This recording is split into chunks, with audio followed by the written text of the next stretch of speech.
ঋণ খেলাপিদের আপনারা বর্জন করুন, ইসলামী ব্যাংকে আপনারা রক্ষা করুন।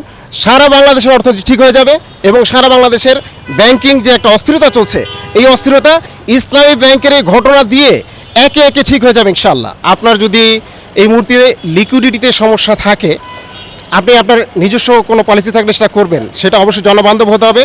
অর্থনীতিতে সেটা যাতে বিরূপ প্রতিক্রিয়া না পড়ে সেটা আপনার করতে হবে। এখন ঋণের 7% আপনার নেগেটিভ আছে, আপনি যদি এই ঋণ খেলাপি লোকটাকে আবারও ঋণ শিডিউলিংয়ের সুযোগ দেন, তাহলে সে কী করবে? এই টাকাটা নিয়ে আবার সে বেগমপাড়ায় চলে যাবে। আগে যারা বেগমপাড়ায় গিয়েছে তাদেরকে দেখে এখন তার লোভের যে লালসা জিহ্বা এটা বেড়ে গেছে।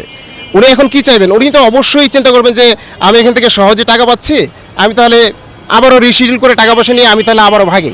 সাধারণ গ্রাহকরা তো আর সেটা পারছেন না। এই কারণে আমরা তাদের এই লালসার জিহ্বাকে আমরা দমিত করতে চাই, দমন করতে চাই। আমরা সবার প্রতি আহ্বান জানাই যে ঋণ খেলাপিদের আপনারা বর্জন করুন, ইসলামী ব্যাংকে আপনারা রক্ষা করুন। সারা বাংলাদেশের অর্থনীতি ঠিক হয়ে যাবে এবং সারা বাংলাদেশের ব্যাংকিং যে একটা অস্থিরতা চলছে, এই অস্থিরতা ইসলামী ব্যাংকের এই ঘটনা দিয়ে একে একে ঠিক হয়ে যাবে ইনশাআল্লাহ।